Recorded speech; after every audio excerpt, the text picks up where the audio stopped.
can't interrupt it. I have to let the entire song play. That's the rules. It's only 2 minutes long, so.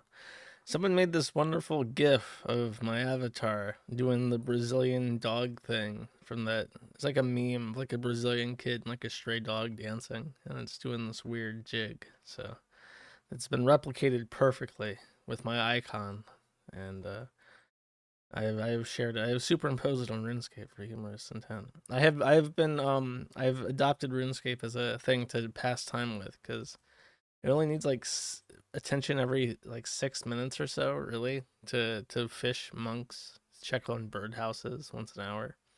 I mentioned this a couple times, but I'm gonna keep reiterating it. And no, I don't want to add you on RuneScape. I don't want to do anything with you. I'm sorry if that disappoints, but that's the case. Um, well, I've had 2 weeks to have material for this stream, and really nothing worth mentioning has happened. The most notable thing that everyone wants to fucking talk about, even though it doesn't really matter to me at all, is the former Prime Minister of Japan, and that's the former Prime Minister, not the current Prime Minister of Japan, uh, Shinzo Abe, has been assassinated. He is now dead. If you don't know, a couple hours ago, a Japanese man with a makeshift, essentially a blunderbuss. It was two pipes, some black powder, and a battery that would ignite the powder, and it was filled with like junk. And he shot the former prime minister while he was on a uh, giving a speech, I think, about promoting another candidate because the Japanese like parliamentary elections are in 2 weeks, so they're on the campaign trail. He decided to shoot him. I don't think his motives are particularly well understood. I think he said that he just doesn't like the guy, so that's why he killed him, which is a general. That's why most people kill people, is because they don't like him. Though if there's like a political extremist bent to it, it's not known. What's particularly interesting to me, though, is that everyone is upset about this, and I really don't know why. I can tell you precisely zero facts about Shinzo Abe, except that he tried to promote sex in between Japanese people.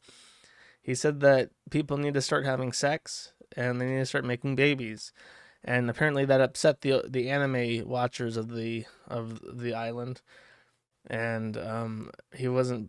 I guess he wasn't popular with them. He was not like a hardcore nationalist conservative.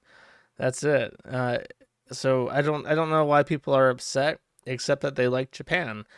If this was the former paramount leader of China, I think his name was Hu Jintao or something. If that guy got shot, everyone would be like, dude, that's so epic. That's base. Finally, political assassinations are back on the table. The social fabric of China is falling apart. And it's like, oh, so when it's a Japanese guy, it's very sad, and everybody liked him. But if it was somebody else, you'd all be very happy about it. I find that a bit hypocritical. None of you know anything about Japan.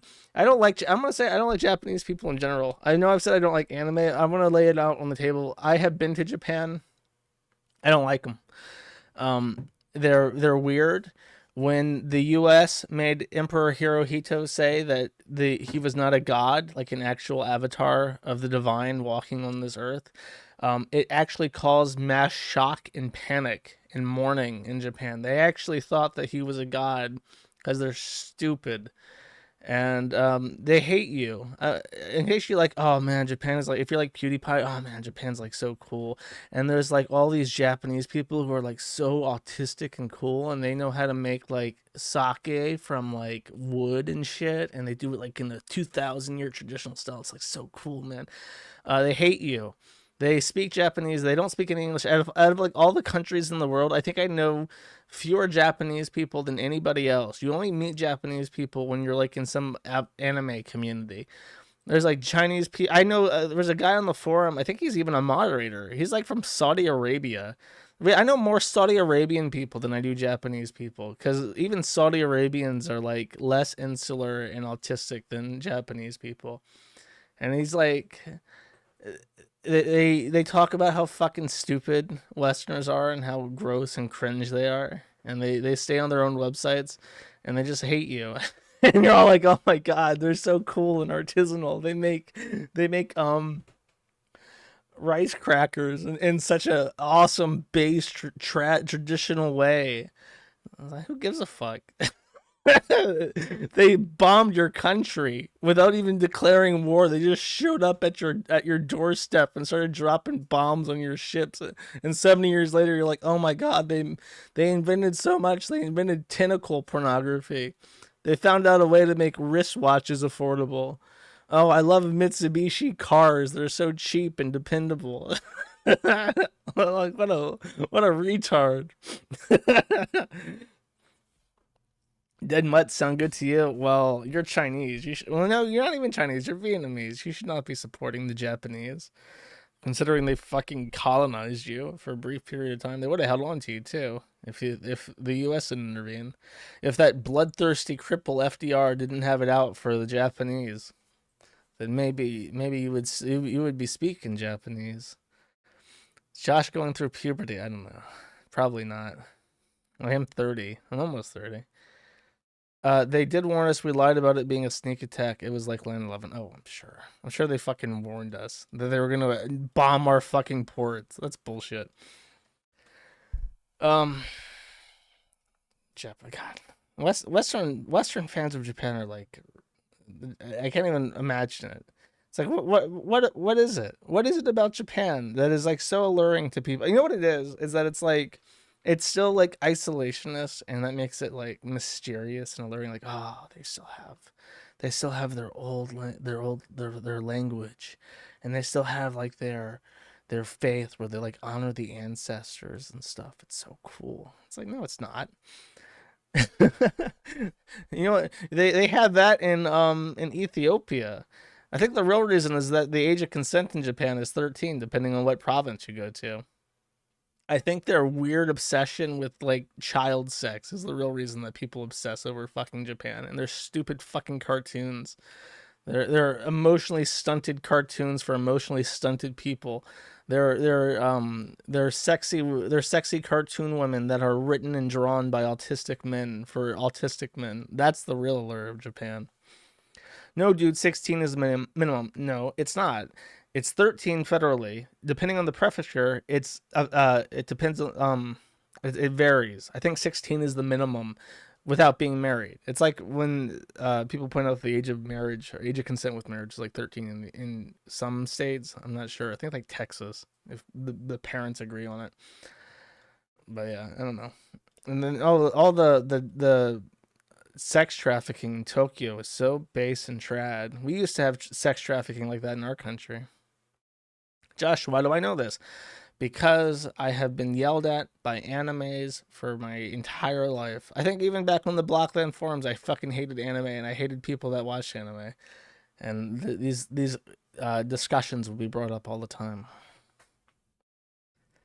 Um, Socially, you can't go fucking around kids in Japan. Who's gonna? They don't even report rape in Japan. They don't report like if you molest a woman in Japan and you're Japanese, probably if you're Japanese, if you're not Japanese, you can't get away with it. But they don't report that shit. It's such a shitty country, and everyone is just so obsessed with it. It's truly bizarre.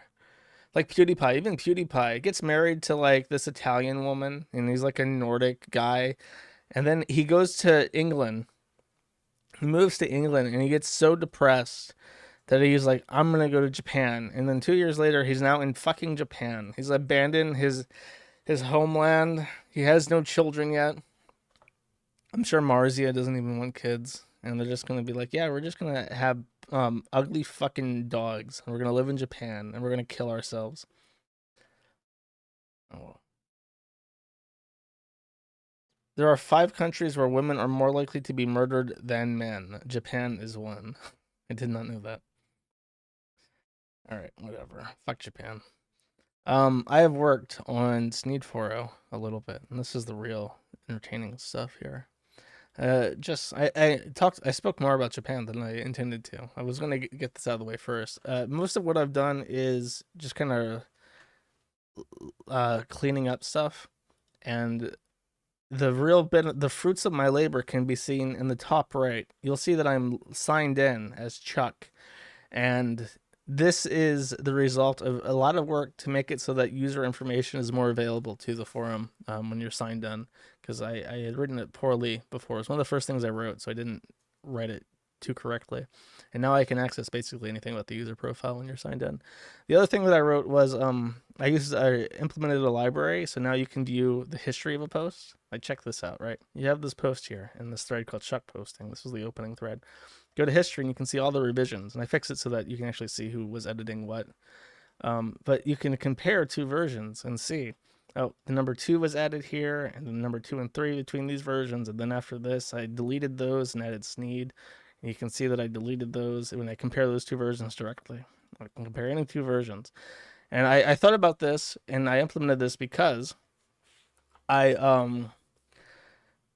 I one of the moderators on the forum accidentally merged in a bunch. Oh, he didn't accidentally merge in, but against my wishes, after the fact, he had merged in like a bunch of the Ralph feud threads into one thread, and I can't undo that. There's no way for me to easily undo um the merging threads. So I was thinking, how do I make it so that in the new software it's easier to merge threads? And while I was following that train of thought, I got the history working. There's still much more to do, but I'm gonna work on it little by little. Get Ralph one. No. Can I compare all edits? Yes, you can. Just like diffs only work 2 at a time, but you can go to any 2 and you can pull them up and see like what was added between any 2 specific versions, what was removed, and it looks quite nice.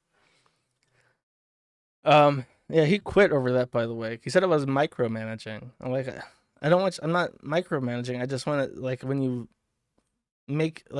pull all this information together into one thread, nobody's going to be able to find it. You have to like dig for it. There's something I want to talk about today that I had to like dig and find because it was obfuscated because of the merge. Oh, sorry. Everything's out of order because I was complaining about Japan first. I want to point out this picture of, and you might think, who is this? This looks like the Bella Dolphin at a gay pride rally. It's actually not Bella Dolphin. This is Bald Dolphin, Bald Delphine. This is Shoe on Head. And in the Whammon community of localdom, they say that when a woman or a tranny tries to look like somebody else, they call it skinwalking. So June is skinwalking Bella Dolphin, the Bald Dolphin, and she is skinwalking Bald Dolphin because she turned 31 this year. I didn't even notice. I forgot. Her birthday was in June because that's her name. She was born in June. Her parents thought, what should we name her? They looked at the calendar and said, how about June? And it stuck. So 31 years later, in the month of June, she turned 31, and nobody noticed because she didn't tweet about it because her fans aren't allowed to know how old she is. And she decided to look younger by dressing up as Bella Delphine, who is a Jewish porn star, in case I did not mention that. Oh, this was the assassin, by the way, and this is his weapon. He just shot the guy, and someone looked at it. It's 2 pipes, some wires connected to batteries, and then a trigger assembly, and it's just loaded with black powder. So he literally just duct taped this shit together with electrical tape and killed a politician. So despite having some of the strongest gun restrictions in the entire world, nature and life found a way. It glows. Dude, I swear that is the best thing that the feds have ever pulled off, is to make everybody think that anything anybody does ever is a federal op. Apparently nobody can take initiative and do anything on their own. There is no such thing as domestic terrorism. There is only federal ploys. So it's like when Brenton Tarrant happened. How many people said that he was like working for Mossad? It's truly bizarre. I think that's deliberate because they want people to be like afraid of each other, and they want people to be suspicious and like, oh, nobody can actually ever do anything. It's all federal. The only things that ever happen are permitted by the government. Nothing ever happens unless the government says that it can happen, and they managed to convince people of this. Okay. Oh, and I complained that there wasn't much to talk to, so I got two things to mention that I have no clue about, but which people requested that I talk about. Uh, this. Where did he get the knowledge to just make a gun out of gunpowder at Night of the Internet?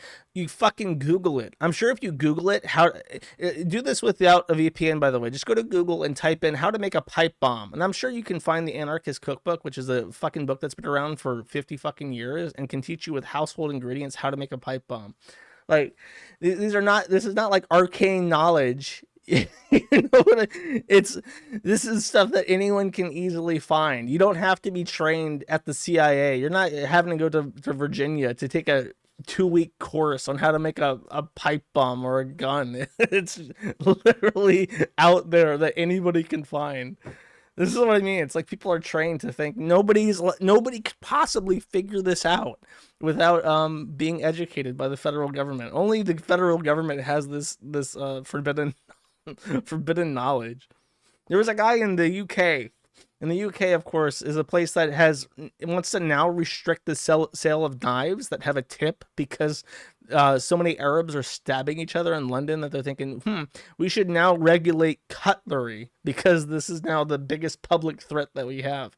There was a guy in the UK who managed to make very formidable, fully automatic weapons and he made everything by himself. He made the brass by himself. He cut the brass by himself. He made the gunpowder by himself. He made the pipes by himself, and they were like real guns that could be fired at a high, rounds per minute. And he made it in the UK with nothing but like a workbench and shit he bought at Home Depot. And this does not require government training. There are books on how to do this.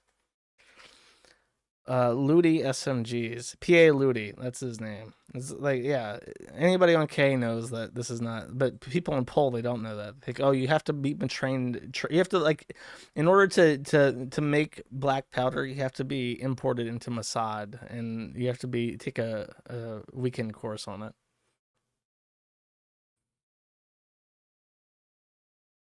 Look, this guy. Anarchist Cookbook is literally fed up. The info is there to make you kill yourself. Just buy a U.S. Army improvised munitions manual. Okay, well, there you go.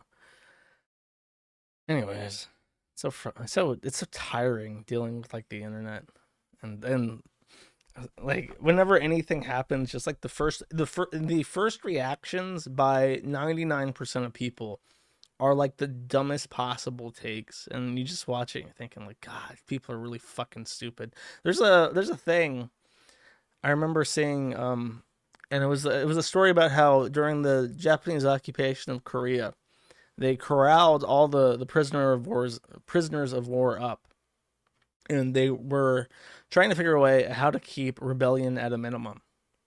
And during their study of the prisoners, they found that about 1 in 20 of them were problems. And they took all the problems and they put them into a different camp that was more secure. And then the other 19 out of 20 were left in the general population. And the Japanese discovered that with those 1 in 20s removed from the general population posed essentially no risk. They would do whatever you told them without question, and they didn't even need walls. If you just told them like, okay, we're going to be cutting, timber today, you don't even need to restrain them. They would just do what they were told. And that was 95% of the population. The other 5% were people who were rowdy and could cause issues. And it's like that in real life, I think. I think that's probably about how many of people are just completely mindless. That's the NPC percentage, is 19 out of 20. And then probably in that other 1 out of 20, it's like a pyramid. 1 out of 20 of them are people who are like actually game changers. Then you have 1 out of 20 of them are seriously important people that control huge swaths of society. And it's like that. Anyways. Josh, you are the 95%, I'm sure. Oh, I didn't even talk about this. I've had this up on my screen. This guy Zeke von Ginbu has apparently been playing a game even older than RuneScape. It's called Final Fantasy. Wait, no, I'm thinking of the other one, EverQuest. That's the game that's older than RuneScape. Final Fantasy has had like 50 different versions, but apparently there's one. I always thought it was like an RPG, but apparently there's Final Fantasy 14 has like a multiplayer on it like an MMORPG. I have no idea. Yeah, this is the ERP ad. Apparently, Final Fantasy 14 has like a economy with prostitution. So these guys opened up a beach nightclub in Final Fantasy 14, and then they decided to run billboard advertisements for their ERP nightclub in Final Fantasy called the Rain Nightclub. And this is apparently what like the waitresses, they're like, I'm assuming that they're ugly men who play Final Fantasy 14 like every weeaboo is. And then they dress up in like catgirl costumes and they go onto a nightclub and they offer sexual services for in-game currency. The strip tease, remove one article of clothing from any dancer companion, customer choice. Price is 150k gil for a strip tease. But then if you want an ERP package too, with two of the men pretending to be women, it's 700k gin per hour or gil per hour. So this is a real thing that happened, and I think they paid $12,000 for these billboards, and they bought like 8 of them, 4 in 2 different states, and and I think they're being sued. I didn't really look into this too much because I got it like an hour before the uh the stream went live. Apparently, they purposely use emojis in the server with an embedded script to trigger people's anti-malware software over a false positive as a joke. Very weird. If you're paying like money to advertise your, I don't know. I guess they made money back, right? They probably sell that in-game currency for cash, and they probably make their money back just being like digital prostitutes. I'm sure that's a business in the year 2022, right?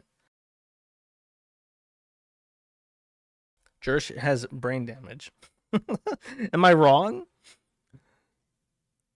Smut will find a way. Literal horrors. No, I think I'm right. I think I'm right. Flamenco already member. Oh my god, poor Flamenco. I'm not gonna. Apparently, Flamenco had like an issue, a SPAC attack over something, but it was all in tweets. So I'm not gonna talk about it because that's boring. The other thing worth mentioning that somebody asked me to talk about was that W Path, which was a. Oh, I'll just read the summary that he wrote for me. An investigation revealed that fetish community Eunuch Archive, which is a castration fetish community that has roots in the 90s, has a large collection of child pornography fiction. So, I guess like castrating little boys, child pornography fiction related to the eunuch community, that has been used as the basis for academic research and policy for transsexualism. The identity of 3 of the community's leaders were discovered to be retired PhDs. Highlights include connections to W Path, a leading international transsexual organization responsible for setting policy adopted by governments and the American Psychiatric Association's DSM, an ongoing attempt to make eunuchs as a gender identity briefly accepted by Scotland's National Health Service before being removed after outcry. Roots in the 90s, Usenet fetish and body modification communities. Over 3,700 stories of fiction archived with the tag minor. One of the professors dressed in a nun outfit saying faggot. Another professor giving a radio interview where the presenter asked, can your dildo be as sensitive as the real thing? And academic proof that the majority of those interested in castration see it as a fetish, and many more academic papers. I'd never even considered the possibility, by the way. And when I talked about the Keffals stuff last week, like I always assumed that the focus on getting children to transition as early as possible was like a personal regret, like, oh, I wish I had tuned out earlier, because then I wouldn't have gone through male puberty and I wouldn't have male as many defining male like facial features and voice and whatever. I never even considered until this that a lot of them might just have a fetish for castrating little boys. That has to be a thing. I'm sure that a lot of them get off just on that idea. Like, if I get this kid to troon out and cut their dick off at 12, that would be arousing to me. Like, it never even occurred to me that would be a possibility, but it's been around since the 90s, apparently, which is crazy. Boy Soprano. So just food for thought. I don't know. I've been on I find it increasingly difficult to even tolerate them as like a category. I'm not allowed to say that, I guess, but I don't care anymore. I guess the next thing is to talk about Keffals specifically. Keffals, since my stream about him, has filed a copyright dispute, and he claimed 1 minute and 32 seconds of footage from his stream, The Ropocalypse is Here. And I only showed that stream, The Ropocalypse is Here, basically just scanned. It was the part where I scanned through the video and said, "Look at how boring this guy is. His content sucks. Why is his cleavage so weird?" Like, those were my comments. Half of it's dead air. If I clicked any random moment in the stream, it's not him. He's usually not talking during it. It's just dead air. And he claimed that as a warrant to take down 2 hours of video. And then DMs, by the way, he confirmed that he did it not because he felt like his copyright had been violated, but because he wanted to take down the stream because he felt it was abusive. But that's not a surprise, but it is nice to have that as confirmation because it's useful for other reasons. But I countered immediately, and he countered my counter because I got a notice that it was in final review, which means that I had never even seen this because usually when they submit a counter, which should not even be a thing. Actually, it was rejected. Now that I think about it, because allow me to explain the process just real quick. I don't want to bore people with legal tangents, but when a DMCA is received, it's essentially by law, you're supposed to take it down immediately, whatever is complained about, regardless of the actual copyright. Nothing should be assumed. It should be the flow. Ideally, the way that the law sets it out to work is: point A, copyright dispute received. Service immediately, without question, takes down the content for 10 days. If a counter DMCA is submitted to the party, they have 10 days then to initiate a lawsuit, file a lawsuit, or the content can go back up after that 10 days. So in the world of the DMCA, when it's implemented by the letter of the law, there should be a minimum of 10 days before the content goes back up, regardless of how credible the copyright complaint is, which is just ridiculous. It's completely fucking broken. It is the worst law that we have on our books. There is nothing dumber than the DMCA. And technically, when I like, if I don't take down content after receiving a complaint, then I'm in violation of how this is set out. But it's like nobody does this except Google and YouTube. They follow the letter of the law to the the exact letter, as opposed to just keeping the content up if they feel that there's zero credibility to the complaint whatsoever. But it's really just a piece of shit. And right now the standing of this content is, I think that they counter notification forwarded. The content owner who removed your video has 10 days to review your counter notification. If they don't provide, okay, so mine was received, and now they have to file a lawsuit because I guess his appeal against my claim was rejected or whatever. Which that shouldn't be a thing. Like, there should be no say so. You have to file your fucking lawsuit. If you want to try to claim that I did damages to you by using 1 minute 30 seconds of skipping around your boring ass stream, good luck.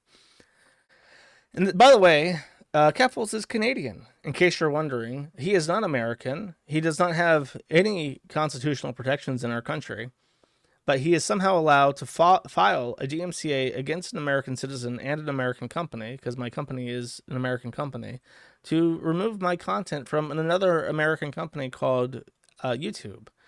And it's fucking infuriating that that's how that works. It really is just absolutely nauseating. Why the fuck can I not open? There it is. Okay. I was having trouble finding my stream so I can view my chat live. That's why I sound a little bit distracted. Anyways, next point on this. Immediately, he did get his Twitter account back, by the way, and he immediately goes back onto Twitter and he picks a fight. And he picks a fight with Jeremy Hambly, who is the quartering, who I can find. I have no idea why he's interesting to people. I think he talks about like Star Wars and shit. And he goes like, I fucking love Star Wars and shit, man. Star Wars. And now he has like 8 million people who follow him on YouTube because he says, I like Star Wars. I like the action figures, and I like the movies, and I like the video game Star Wars, and I like comic book about Star Wars. And so everyone's like, okay, I love you and I'm gonna follow you. So now he has 8 million people who follow him on YouTube. And Keffals apparently thinks that he is a Nazi. This man who is probably mildly retarded and obsessed with bullshit consumerism is a card-carrying member of the NSDAP, and he has a secret Nazi flag in his basement, and he needs to be canceled because of this. And they picked a fight on YouTube or on Twitter because that's where all this retardation occurs. And an unlikely hero has arisen to the Hambly's defense. Hambly wasn't putting up a fight. He was about to get canceled when suddenly an unexpected unexpected knight in shining armor arose to protect him. Oh no, my video is not going to load now because I hyped it up before. We can all hate Jeremy, like coffee brand coffee. Fuck that shit. But don't bring brands into this, all right? Don't do that. Don't. It's not cool. Not cool for everyone else. This is in response to what's his face, Keffals, trying to contact the sponsors of the quartering and get him canceled from his contract deals, his brand deals, the coffee brand company. So what's his face, Ricky Berwick, who I never thought I would ever mention in a positive light ever my entire fucking life. The only person I have ever blocked on Twitter because I'm so sick of seeing his ugly fucking face and mutant body. Has arisen from the ashes and said, no, Keffals, not only will you never be a woman, but don't bring the coffee company into this because fuck you. To which Keffals is now shocked. This person is a people of cripple. How is this happening to me that the POC have turned on me? But have no fear. Keffals found out that Ricky Berwick has an NFT from Stone Toss. And as you know, Stone Toss is the secret reincarnation of Heinrich. No, it's not Heimlich. Heinrich Himmler himself. Henrik. Whatever. The other HH. The guy who's like crazy and believes in the Tibetan monks, he is Stone Toss. He is the propagandist returned, and to have his NFT is to basically have a signed copy of Mein Kampf made out directly to you. So no big deal here. And so Keffals and Ricky Berwick have been slap fighting, which is perhaps the only kind of fighting that Ricky Berwick is capable of. And here we see right here, Keffals says, I was confused why Ricky Berwick was defending the quartering, misgendering me, and being transphobic with his huge platform, and then I found out he's friends with neo-Nazi cartoonist Stone Toss and was shilling Stone Toss NFTs. He was literally on video saying like, I can't believe that Ricky Berwick why would he defend Jeremy Hambly? But then someone in chat said he has a Stone Toss NFT, and you could hear it. Really? It's like, finally, the ammunition I need to character assassinate a crippled man who is genuinely disgusting to look at, a freak of nature, an abomination. I have the appropriate weapon to use against him. He has shilled a Stone Toss NFT. To which Ellen Degenerate replies to Ricky Berwick and says, you know you be in a camp in Jeremy and Flamenco's world before Keffals, right? To which Carrie on Cassette, I don't know how this person ties in, says, LOL. I don't know how the fuck Flamenco got involved in this at all. I don't know. That's... Okay, chat. Listen here. We're going to do a poll. Who would go to the trains first? Ricky Berwick and other manlets, or the Troons, the Berlin. I'll say Berlin Troons. Well, we'll ask our community, and this is basically doing a straw poll at an NSDAP conference, right? According to their logic.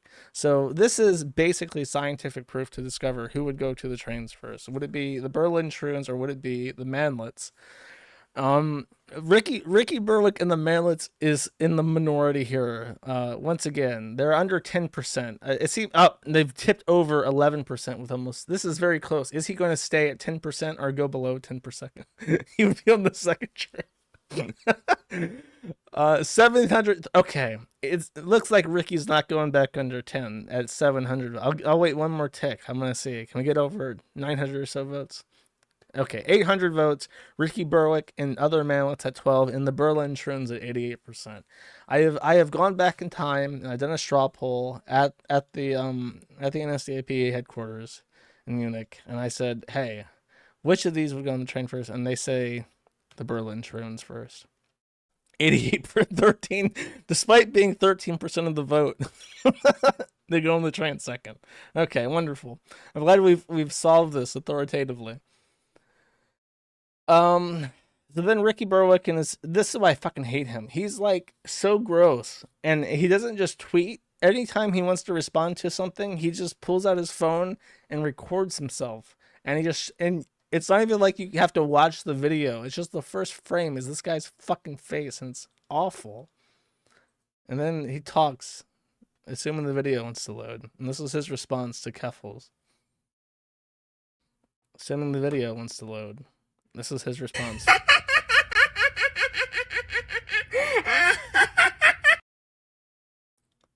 I can't believe I have to take his side, chat. I have to say that this person is in the right, and I like this person more. I am not happy about this. Keffals says or Ricky Berwick says to Keffals, you want to be sponsored. I'm thinking a rivalry between you and the quartering, but instead of the toxic drama, you just fuck each other up by throwing computers at each other. Let me know. I'll get the contract up. And then Keffals says, I'm down. So Keffals immediately sells out and says, I'm down for this. I'm going to turn this beef into some money-making scheme that involves some gay shit. And then Ricky Berwick pulls the rug out from under the troon and says, this is a joke, Lamau. I have no control, not with these hands. And then he posts a picture of his really, really fucked up looking hands that scare the shit out of me. To which Keffals indignantly replies on Twitter and says, he leaked my DM, so I may as well do the same. Dude is friends with members of the alt-right and neo-Nazis and calls bigotry against the trans community drama. Which includes these DMs from Ricky Berwick saying, this shit is the internet, the lowercase I internet, but it's Ricky Berwick, so everything is lowercase I to him. You tell people not to do something, they are going to do the opposite. And this shit is drama. You shouldn't care what other people say or think about you, ever. Real world or lowercase I internet. So Ricky Berwick is trying to genuinely help this retard by explaining to him that he's a retard. And, he's getting called a transphobe here, I guess, because whatever. Trannies don't like him now. David Rojas says, I wouldn't be so happy to work with Nazis if I were you. This is what happens when Nazis control a country. And then it's a link to some shit. I'm sure it's like a Holocaust thing. What badge do you even put on a Ricky Berwick? They don't even need a badge. You just look at Ricky Berwick and you think, oh, I know what tent he's sleeping in. This is like no Sue-on patch needed for this. And then this guy says, you deserve everything bad that's coming to you. I don't know. I really don't want to watch these guys' videos because he scares me, but this is his moment. I've had to mentally unblock this person to... People call me crippled every single day. I just want to be human. I think that's like satire. he's, I mean, I know like his whole thing is that he's gross and he's like very comfortable with his body, but he's literally too comfortable. He's comfortable with his disability in the way that like a really fat person who's like in the fat positivity movement is like way too okay to wear like low cut tops. It's like you're 300 pounds. Nobody wants to see that. I'm very happy that you have the self confidence that's requisite to wear clothes like that and parade yourself around in public like that. However, the general public has these standards in place for a reason, and I'm sorry to say, you don't meet them. He's a troll. Okay. Okay, I guess I'm being trolled, right? I'm being trolled in the intended way, the manner, the intended effect. So, transsexual anarchy CEO, which doesn't even make sense because if in an anarchist community there are no CEOs because it's fucking hell. Says you deserve everything bad that's coming your way. I read that already. He responds, Trust me, bro. Nothing's worse than these fucking limbs. "Yeah, I agree." Bugs says, "Fuck the brands. We're talking about human rights, Ricky. And when it comes to human rights, I don't give a fuck about your money or the economy. So you need to pick a side or shut the fuck up, respectably." This is from Bug Ass, who looks like a man. Oh, he's a ginger. Oh, that kid's gonna turn out. Bro, that's too much. I can't even fucking stand. Why does he lick his lips like that? That's not even a disease thing. He just fucking does it. Anyways, I'm done with Ricky Burke. I can't stand these videos anymore. But the gist is that he got into a cripple fight with a troon, and the troon is losing. So I can officially declare that out of all the disabled hobgoblins that I know of, Ricky Berwick is my favorite. Of all the hideously deformed people whose bones would break like little twigs, Ricky Berwick is my favorite of them. Of all the people who cannot rise to over 3 feet tall at their absolute zenith, Ethan Ralph is my favorite, followed closely by Ricky Berwick. I don't know, it's a short competition. There's a small pool of people for this race. There's little choice here, but I think I've made the right one. Do you understand? All right, whatever. Enough of this. We're getting closer to the white trash segment of the stream because there's not much. There's not much, boys and girls. We're just having to grit through it. So, someone requested I do an update on Tomlinson, who, if you don't remember who Patrick Tomlinson is, he's the silent stalker child stalker. So that's what you think, child stalker. He has opened a auto blog. He wants to talk about cars because apparently his father was a traveling salesman for Lucas Oil, and his mother hand-stitched custom leather interiors for a lowrider shop in Riverdale, California. So that's his evidence that he's like an experienced auto mechanic that knows a lot about cars. His father was a traveling salesman and his mother stitched. And I guess that's what you put on your resume. Usually someone, when they're trying to show that they are very experienced with cars, will say, I've worked on cars for, 20 years. My grandfather worked for Ford, and his son opened a mechanic shop, and I've been, apprenticing with him since I was 12 years old. I've been to cars. Not Patrick Tomlinson. He can express his proficiency with motor vehicles by simply saying that his mother stitched upholstery for cars. Very, very interesting. He tries to keep himself under the radar because he knows that he would be trolled to death by the stalker childs if his name came up at all. So he took on the nickname Torque Wheeler, which sounds fake right off the bat, but the enterprising stalker childs have started referring to him as Pork Squealer because he's fat. So they've in his long list of names they've added Pork Squealer to it, and that's a pretty good one. He also immediately doxed himself because he posted a picture of his fucking car right in front of a McDonald's. And the first thing, like, obviously that's his car because he posted a picture of it elsewhere, the exact same photo with his license plate blurred out and shit. Um, but someone said, "Ah, I know that's him for sure. You can see the McDonald's in the background." Well, of course, that's Patrick. He's at the Mickey D's. Who else could it be? And kind of tangentially related to this, but very indirectly, Anthony Cumia has joined Cozy. If you don't know, Anthony Cumia was a member of I think Radio X is what it was called, XM Radio. Radio X was from San Andreas GTA. XM Radio was a real satellite radio thing back in the day when like the internet wasn't quite ubiquitous yet, but we still had like low bandwidth internet satellites. They launched a bunch of satellites for radio shows, and XM radio was like a really popular thing before, like, you could just plug Spotify into your radio yourself. But Opie and Anthony was like the king of XM radio. That's the only person I know who had a show on XM radio. It's the only reason why I remember what XM radio was.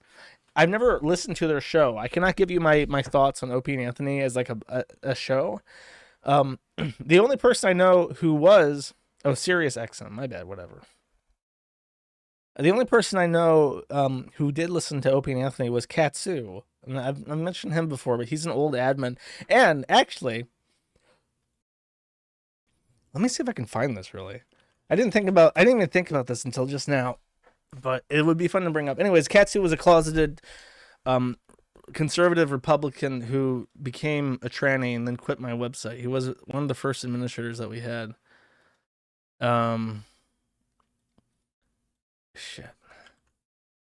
I saw this post a while ago. It's been suspended? What the fuck?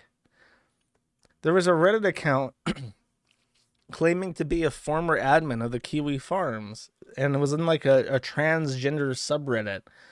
It's saying like, I used to be a member of the Kiwi. I used to be an admin of the Kiwi Farms before it became like super anti-trans, and it was weird. And I thought, this has to be Katsu. There's nobody else that it would be. We've had very few admins. Like in total, we've had Champtham, who has basically dropped off the earth, and Brooklyn Bailiff, and he was like in his 40s. He wasn't going to troon out.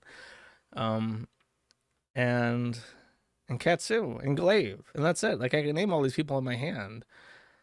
So it has to be him, or it's just someone lying. It could be someone lying, but if it is Katsu, that's funny. It's kind of sad. Anyways, point was Anthony Cumia joined Cozy. He used to be part of Opie and Anthony, one of the most popular satellite radio shows on the planet. They were kind of like shock jocks, like Howard Stern esque shock jocks, and then they split up at some point. Like in the last 10 years, I remember Katsu talking about it in chat when it happened, and it created this weird void of like hate watchers who love to watch like the downfall of both Opie and Anthony. And if Nick Fuentes thinks, and I said as much in the thread, but if Nick Fuentes thinks that like the Kiwi Farms is like bad, the Opie and Anthony people, I think he's in for a shock if Opie and Anthony people start because they don't have like a no touching like zeitgeist in their community. If you can fuck with any of the Opie and Anthony extended universe, like Patrick Tomlinson, you are fully in your capacity to do so. So he might be a little bit surprised with what kind of baggage is attached to Anthony. Anthony is, from what I understand, people call him a pedophile because he said something like the statute of limitations should be reduced to 13. I don't know if that's like a Romeo and Juliet thing where it's like at 18, 13. Even that's really creepy, but he said something like that. And the big P has stuck to him for a very long time. So yeah, I really think that if Anthony does stay on Cozy for a while, Nick Fuentes will be a little bit surprised that it's not just the Kiwi Farms. And as far as my opinion of them goes, I disagree with like their whole thing about like fucking with every guest that has ever appeared on Opie and Anthony. I think that's probably a bridge too far in terms of like trying to get content. But I would describe it like this: the Opie and Anthony people, we see each other. You know, the Kiwi Farms and the Opie and Anthony people, we see each other once every so often, like at Thanksgiving, and we don't get into a fight when we're at Thanksgiving. But it's probably for the best that we live 2 states apart. You know what I mean? There, nothing against them, and the occasional crossover is welcomed and can be fun. But there is an 8-hour drive between our houses, and that's probably a very good thing in the long run.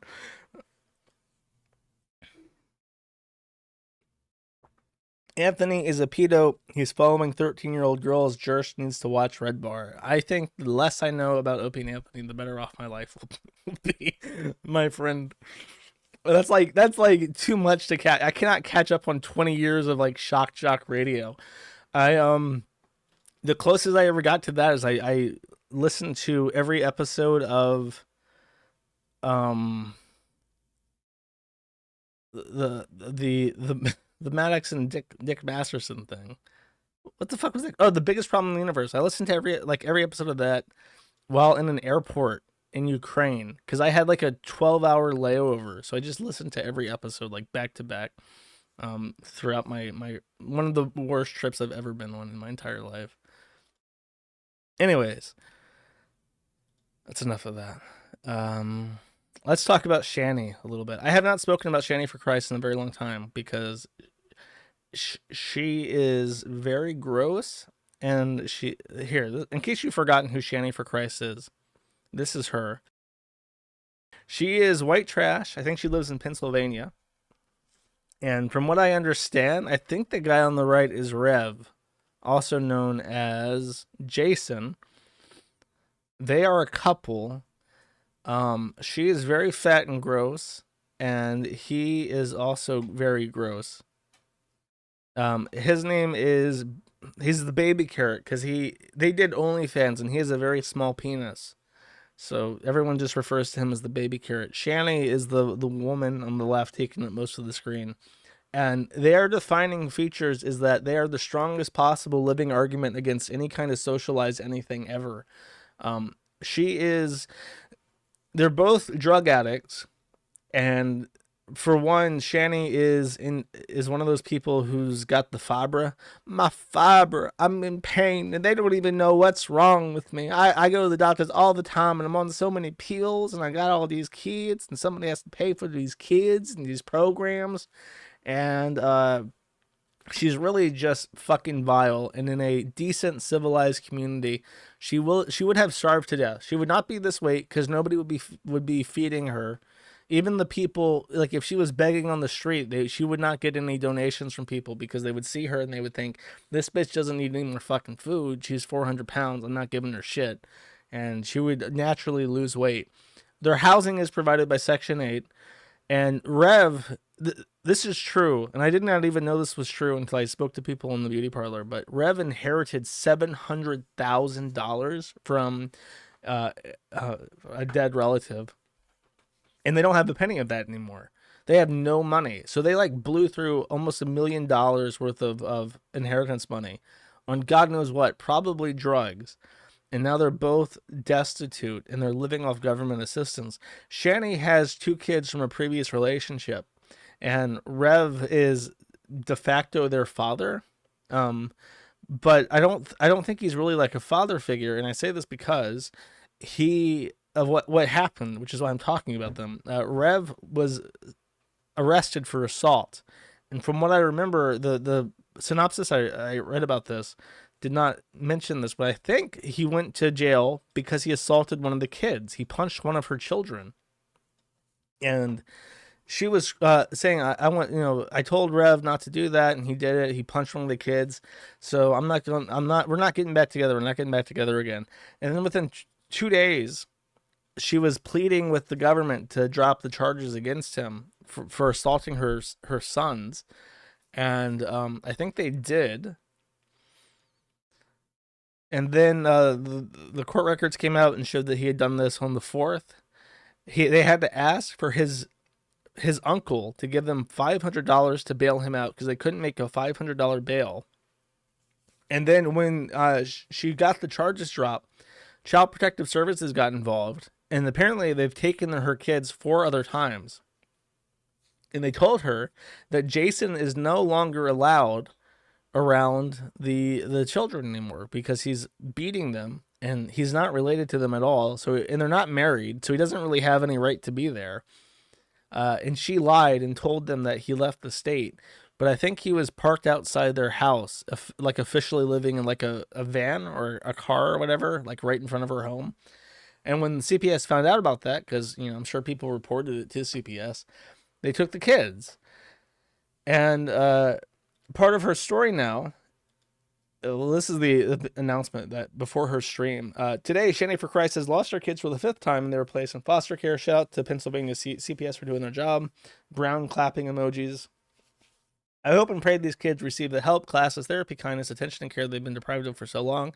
Shanty made a choice to choose dick and attention from her boyfriend over the welfare and safety of her kids. CPS gave her a choice. Jason and the kids. She chose Jason. She chose a spoiled, lazy, abusive, scamming, racist piece of shit over her kids. I cannot fathom this. And then she got onto stream, and I listened to the stream. Unfortunately, it was not archived before it was taken down. But the gist is that she framed it like this. She framed CPS taking her 2 sons away from her because her boyfriend had beat them as we gave them up to foster care for respite.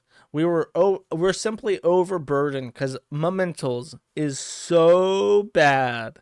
Mementos and Mafibra is so bad that I need helpies, and I can't take care of the kids and myself at the same time.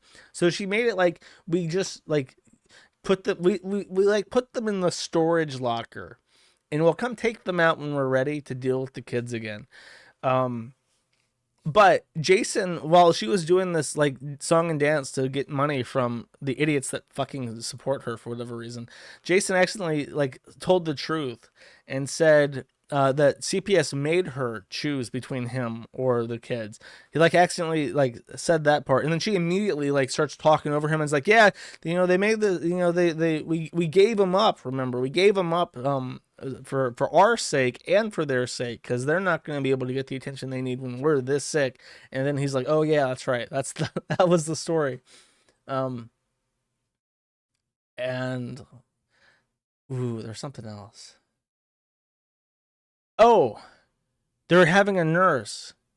This fat bitch is going to have a government paid for nurse come to her house every so often to wipe her ass for her, because she's in so much pain because of her fibra that she cannot wipe her own ass anymore. So she's going to get like a nurse that an elderly person would get who has like genuine physical disabilities. And the kids are like, I think like 8 and 10, around that age. So like I said, the food should not be paid for, housing should not be paid for, the medication should not be paid for, and a fucking nurse should not be paid for to take care of this physically abled woman who just does not want to work and wants to be high on opiates all the time. I am against any form of socialized anything at this point. I think that if you don't want to work and you don't want to take care of yourself, nobody should do it for you. You should literally just die. And I'm sorry if you're one of those people who are like, I had cancer and I would have been $20 billion trillion in debt if I was, had to pay for it myself. And I would have had to remortgage my house. Like, I've done cost benefit analysis, and I've determined myself that if we let sick people go bankrupt and not sick people who just don't want to work die on the streets, it would be a net positive by a lot. It wouldn't even be close. We would be so much better off. You wouldn't even fucking believe it. And you are a sacrifice I am willing to make, is how it boils down to this. And I'm sorry if that sounds heartless, but we gotta trim the tree. We gotta water the tree of liberty with your blood. So it grows. Okay, this is how it works. I apologize in advance. And this is I filmed this video and I wanted to share it with everyone in case you want to know like what does she talk like, what does she talk about. Here's a nice stream that we're going to listen to a minute of, just so we can get acquainted with who Shanty is. I'm getting tired. It's gonna be nap time soon. Wow. That's awesome.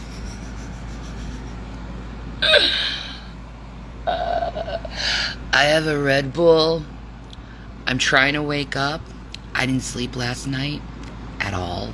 Do you think she does drugs, children? Do you think that she's high as fuck right now? Now that she doesn't have any dependents to care about, she can just get high as fuck all the time? Me and Jason pretty much watched. What were we watching? What were you watching? What could this fat, useless piece of shit be watching, chat? What do you think a fat, useless piece of shit would be watching? Mainly Trigun.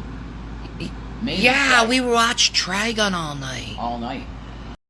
We were watching Trigun. Because we had Hulu for some weird reason. Such a good show. Have you ever watched Trigun? You should. If you don't know what it is, it's an anime. So if you don't like animes, you probably won't like Trigun. Look, But if guys, you like animes, it's a Japan respecter. It's a Japan respecter. She likes anime, guys. This is your waifu. This is when you go to your Discord ERP chat room and you pay 175,000 gwil to get a lap dance in Final Fantasy 14. Here you go. Here's your OnlyFans girl. you will like Trigun. Right now we have Rurouni Kenshin on. Aroni Kinshi, guys. Well, it's on pause. That is. Another great show, but I'm liking it already. Saw my sons today on video. On VidCam today. They look good. Josh, I can fix her. They look good. I bet you can, buddy. I bet you can do that. Whatever. There's no point to that video. I just want to fuck with people. Anyways, now here's onto the proper white trash segment of my internet podcast. We got the America First minions. This is wonderful fan art taken by done by Atomic Kenny, who is a proper A-log. Just amazing. My favorite thing about this, by the way, is that Ethan Ralph replied to this picture and he said that he would use it as fan art if the hat didn't say Kid Diddler. So expect to see this exact image used on a Ethan Ralph stream with the words Kid Diddler mysteriously photoshopped out as lazily as possible. Unless, of course, oh, wait, hold up. Breaking.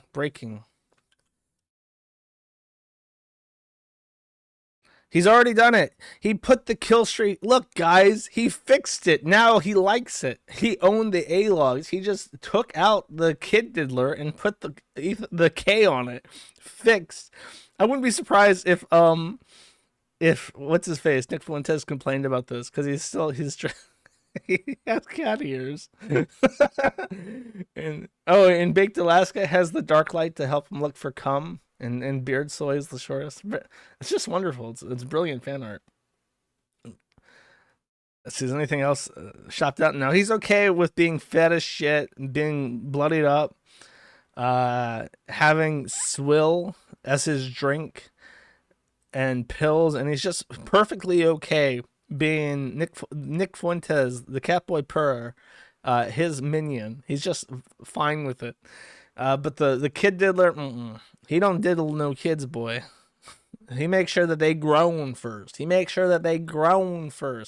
Like he did with Faith. He made sure that when she turned 18 before he flew her out to have sex with her.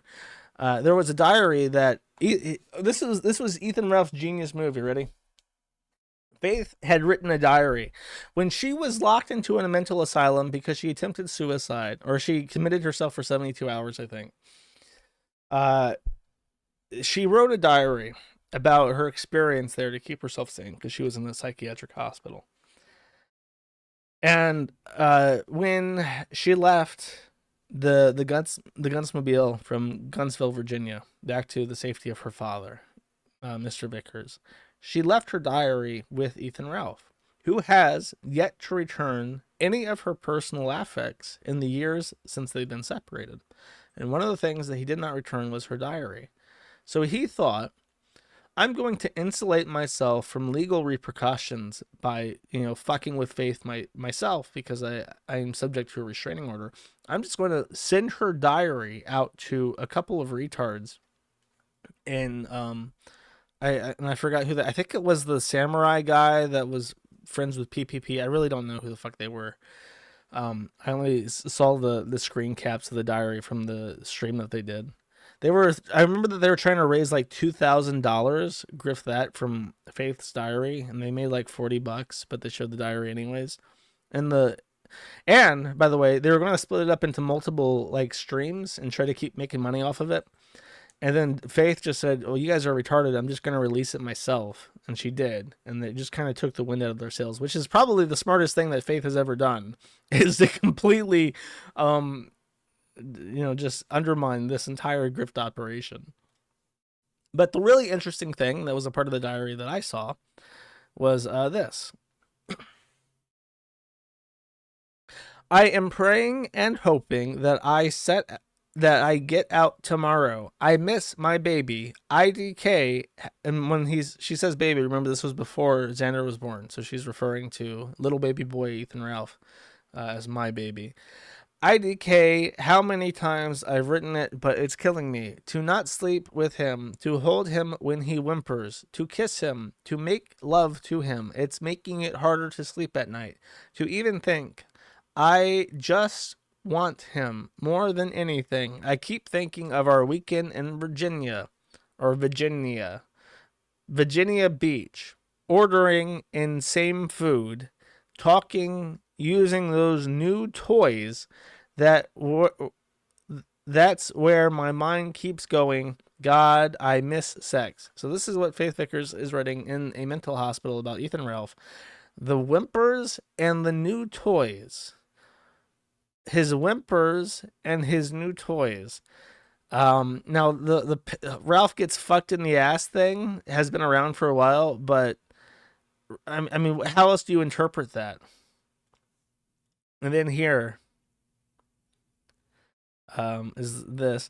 Just for the sake of it, also wonder if someone does custom panties. Oh, yeah, that's right. Does custom panties, because I think if I made one for mi vida, which is how she also refers to Ralph. I don't know what the fuck that means. For his birthday or Christmas would be fun to do. I have a bunch of ideas for gifts for him and his birthday and Christmas. So to repeat that, because I have immense difficulty reading her fucking awful handwriting. Also wonder if someone does custom panties, because I think if I made one for my Vita for his birthday or Christmas would be fun to do. I have a bunch of ideas of gifts for him and his birthday and Christmas. So he whimpers. They have new toys to have sex with, and he has custom panties, chat.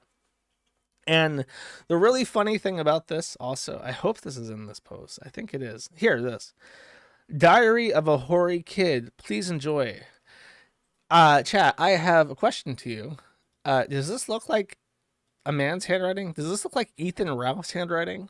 Because it doesn't to me. And it doesn't look like her handwriting. I think that it's actually Amanda's handwriting. So Amanda is the one that sent Diary of a Hoary Kid, please enjoy, to PPP's friends to read aloud, which includes these very humiliating parts about whimpering, new toys, and custom panties. And it's like, is she doing this intentionally? Is this something that she intended to be read because she's mad at Ralph for being a retard? I guess I can read these too. Let's see. I know those were funny, but Ralph blocked Kiwi Farms from router, so can't see it if tempted. So thank God for that. I need to remind myself to smack him if he looks at it. He has to block the Kiwi Farms. I can't wait to be home, and I'm glad people here like me. That's good. A good trait I think I have. I usually can get people to like me, or at least be friendly to me. Well, that didn't work with us. Shadana asked how I can be so nice to people. I explained that it's how I balance myself. I'm able to be kind to fellow man and bring joy to their life in any way I am happy. Now I'll trash or complain, but overall, I try to be as kind as possible. Her diary is like a child's. This is like the train of thought of like a 12-year-old girl in like middle school. Still no, except for buying a grown 40-year-old man custom panties. That's a bit weird, but the rest of it is like on the emotional intelligence of a 12-year-old. Still no self-harming urges, so that's another positive. Having some pain from the nonstop hard and rough sex with Ralph Thush. That's vile. Probably he should probably lubricate the thumb, dear. You should not be having scratch marks in your colon. Gross. But people also autistically and obsessively support Ralph, which is good. Oh, you hear that? If you are a fan of Ralph, you are an autist. Not saying it's wrong to support Mi Vida, just some people are so loyal and fanatics that some could shoot up a school and they'd still send in fucking king type comments. Ralph has some people like that who will continue to watch and send money. I'm also sure my dad will start a show of some kind in the process. Father loves the attention. I can hear him yelling in this. Oh, this is when she got a new pen, so her handwriting is different. I can hear him yelling in the studio from the room. I can hear him banging on the desk, but can't tell if that's anger or if he's just pumped up. Or he's trying to entertain the audience, maybe. I can hear him yelling, hope it's all okay, but I wouldn't know till it's over. I'm just sit and wait till I drew so much my hand hurts. I'd love to watch some drawing videos. Like, It's Fun to Draw was one of my favorite channels that had drawing videos, but Ralph still wants me off YouTube. So no drawing videos yet. Maybe if I ask tomorrow, like he can supervise me, or just so he knows I'm watching videos about us or everything. I don't know, but Netflix can get boring after a while. So he had her like on lockdown, like a Ram Ranch style lockdown. Unless you're getting thumbed in the butt, you get to sit there and you get to watch a wholesome big chungus Netflix content only, while I bang on my table like a gorilla. Frightening levels of stupidity. Yes, she was very, very dumb. I overestimated her too. I thought that she was like a secret A-log genius, but she was in fact one of the dumbest people that Ralph has ever encountered, which is saying a lot because he has also encountered Rand, who I consider to be the dumbest. Actually, the second dumbest. I would say Faith is probably dumber. It would be a toss-up between Rand and May, though. May might probably beats out Rand. So Rand would be the third dumbest.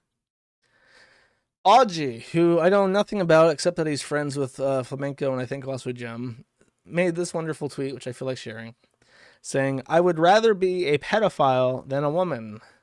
I'm sure there are some people that would consider that based, but it comes from a man who is estimated to be 5'2". So the real question is, would you rather be a manlet or a woman? Because those are your options. And this Ralph went to Florida and he decided to engage Baked Alaska because he can't go anywhere in public without having he can go out to harass women because he's not afraid of women, but he can't go out anywhere where there's other men without having escorts. So this is one of Baked and Nick's associates. Oh my God! Ronnie, stop no. Sending the same thing. Ralph Lumpkin. Here we go again. Thank you, Ronnie. Fuck Ralph. He is a fucking pedophile. Fuck the church. Wait. Fuck Ralph. He is a fucking Fuck Ralph. He's a fucking pedophile. Fuck Ralph. Fuck Ralph. He's just making friends everywhere he goes. Everywhere he goes, he seems to find new people who really respect him. By the way, in case you're wondering, Cringe Mama has taken on the alias Amanda Ralph, which is a reference to this woman, in case you forgot.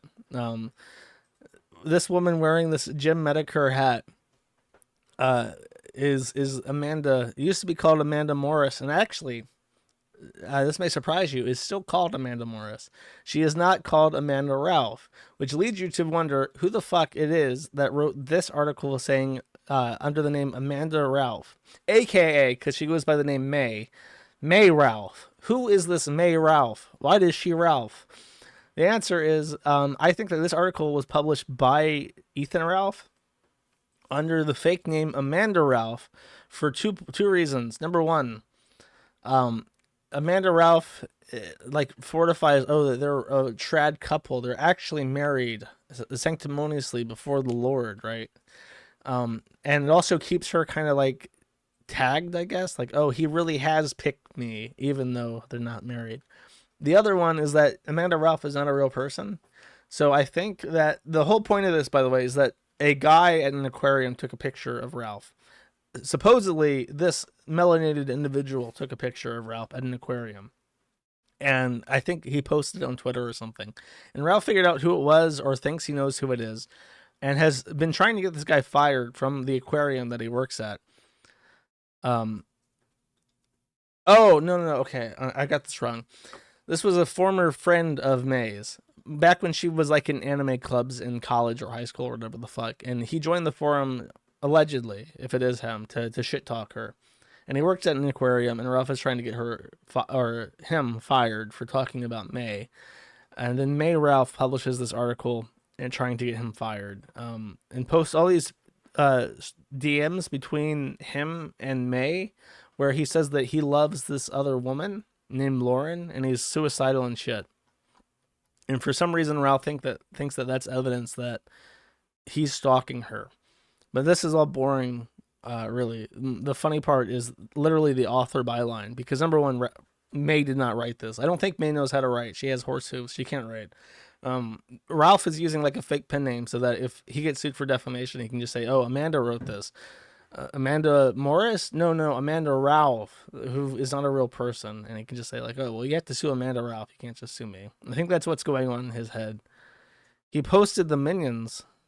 I know, I saw. Here it is. He put the Killstream K on it instead of Kid Diddler. But we all know in our heart of hearts that hat says Kid Diddler. It just has a shitty sticker covering up the Kid Diddler part.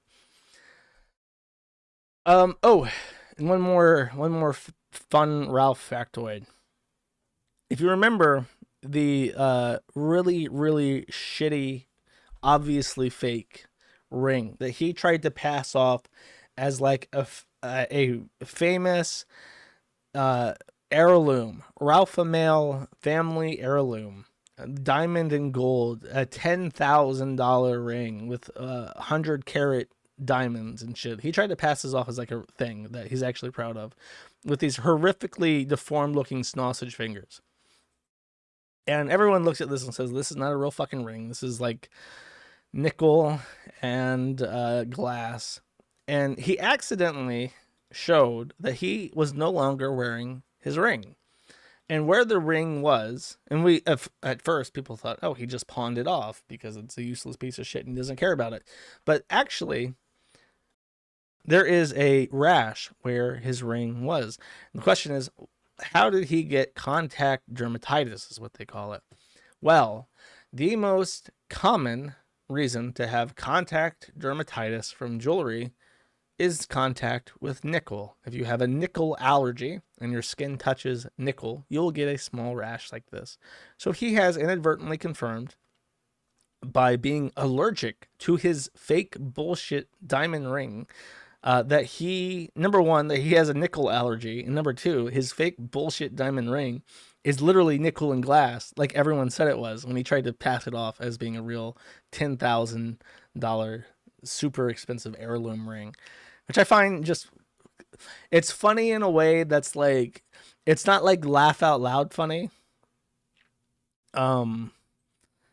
It's like funny in like a grand cosmic way that couldn't happen accidentally. There's no way that a man like Ralph could be braggadocious like Ralph and brag about his stupid fucking fake ass ring like Ralph did, unknowingly being allergic to the fake base metal that is inside the ring like Ralph did, only to develop a rash from wearing his fake ring like Ralph did, to accidentally tell the world that he has been lying this entire time like Ralph has.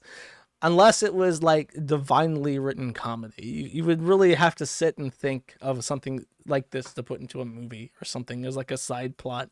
It just would, it can't happen. It can't happen for any other reason. Anyways, that's about that. There is one final segment which I have to tread carefully on because I'm talking about two people everyone likes more than me. So a while ago, this is the Josh eating shit segment. I have eaten shit for many different reasons, none of which I deserve, and I want to cover two of them. A while back, Jim Medeker, Jimothy, everyone's favorite internet father, was doxxed, and I was told, but doxxed by Zed, who does not miss when he puts his little whatever his expose together. He's not wrong, because he has an autistic level of standards that most people don't have, and I've never seen him be wrong about something when he says it's right. So he, for whatever reason, he hands off this information, this docs that people have been looking for forever, to some retard named like Princess Tinklepants or something. And Princess Tinklepants, as you may suspect, is a fucking retard, and decided to tease this information out over several posts, which did not lend credibility to the information, which was credible. He then posts it, and then everyone starts saying, Josh, this is dumb. This is fake docs farms, Kiwi Farms got it wrong. Well, years later, he gets fucking swatted. Jim got swatted live. And I'm not saying that's a good thing, but I am saying that it confirms the information. A video got posted of the swatting from his like Ring camera, and the driveway matches the pictures of the house that we have. And then, not to mention the anime dungeon that he posted matches pictures of the house that we had. And then someone goes to his fucking house. They walk to Jimothy's house, and they hand his wife in the yard of their house a New Year's Day card and says, tell Jim hello and thank him for his streams or whatever. And then Jim posts a picture of this card that he received on Twitter. And there are still people who think that the information is wrong because for whatever reason, this guy being like a real human being and the Kiwi Farms not being wrong are like impossible to them. They will believe literally anything else except that this is real. And I have to eat the shit for it. People bring it up to me and say like, oh, you don't know what the fuck you're doing. It's like, number one, this isn't like my stamp of approval. I just said from what I looked at, it looked right to me. Number two, like, I don't know, open your fucking eyes. So I just want to get that out of the way. That's the first thing I've eaten shit for. Jim has this conversation with someone named VHS Archive. I know who that is. Augusto Kinoche, who is probably not Dame Pesos, but it's alleged that it is, says Luz reveals that there's been chatter, a power chat banning Kino Casino, and he might leave Yoba House over it. He tells America First, paraphrasing, how is cyberbullying real? Just walk away. Just close your eyes. Ha ha ha. To which Jem comments on and says, so Nick not only wants a percentage of what streamers are getting on Power Chat, but he also wants certain people banned.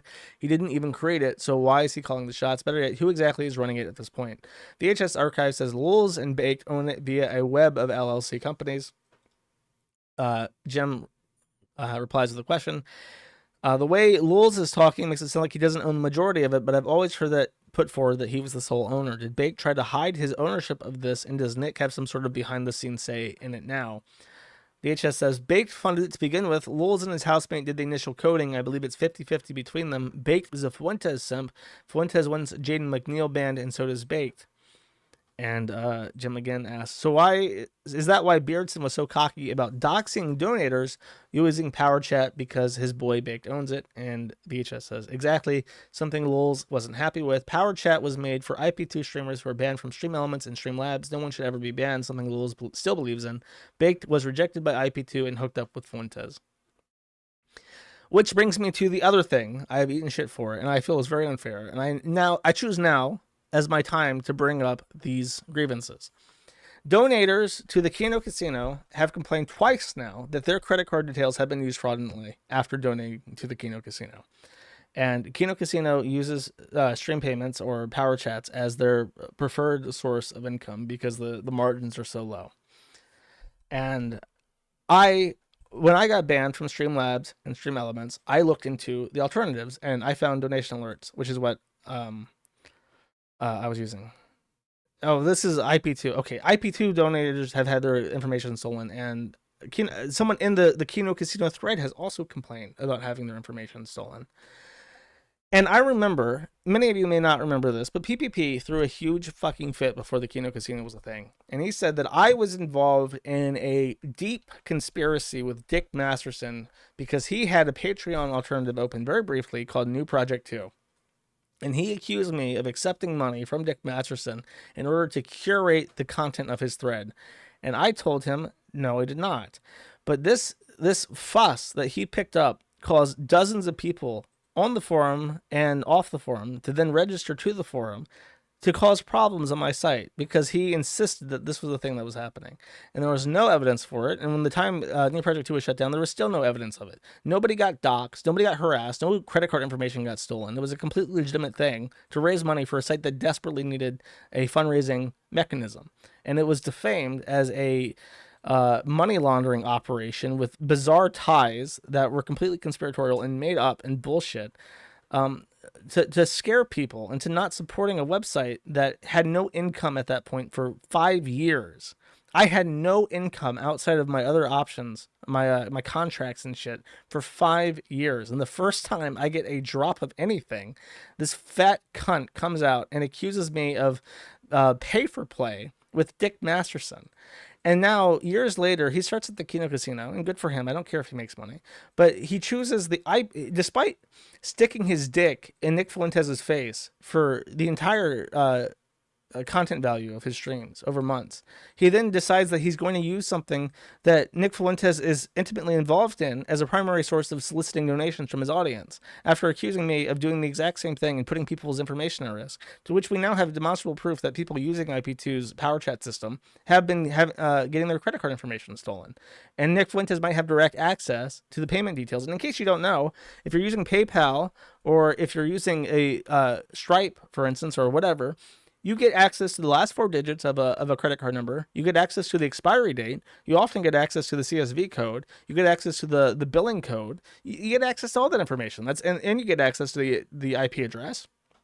And PayPal has a habit of sending full billing details, including your full address, to merchants that you use their system for. And it's incredible to me that he's going to throw all this shit at me and then completely overlook existing options that have no affiliation with Nick Fuentes, like Donation Alert does, in favor of using power chats, I guess because the margins are lower. And it's such bullshit.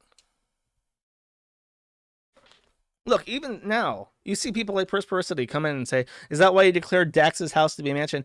I said that it was an expensive house because it was in the Hollywood Hills, and it is an expensive house. I would not mind having the money of that house to put towards my own house, not in fucking LA. I did not say it was a mansion. If I did say it was a mansion, it was just to piss people off. What was annoying was having people coming over to be irate about this bullshit, which amounted to nothing because it was nothing. And you can still see the remnants of these people who are blindsided by this bullshit, trying to hold me accountable for it when there is nothing that has ever happened. Meanwhile, the person who puts out this information immediately does a 180 on everything that he's ever stood for, starts soliciting donations to the tunes of tens of thousands of dollars, and uses a power chat system built by the people that he is openly ridiculing, giving full incentive for those people to download and store and keep for blackmail or for cross-referencing later the payment details of his supporters. It's just, I don't understand why that's not discussed. Yeah, I am. The hypocrisy bothers me a lot, because it was both times that I've dealt with PPP. It was a fucking mess. Like the people that think he is some sort of like paragon of virtue and who knows how to hold content creators to some standard that he defines to better the internet, only for him to betray all of that and just start ripping off his retard fans for fucking money using tools that people he does not like and actively defames to get that money is beyond the pale to me.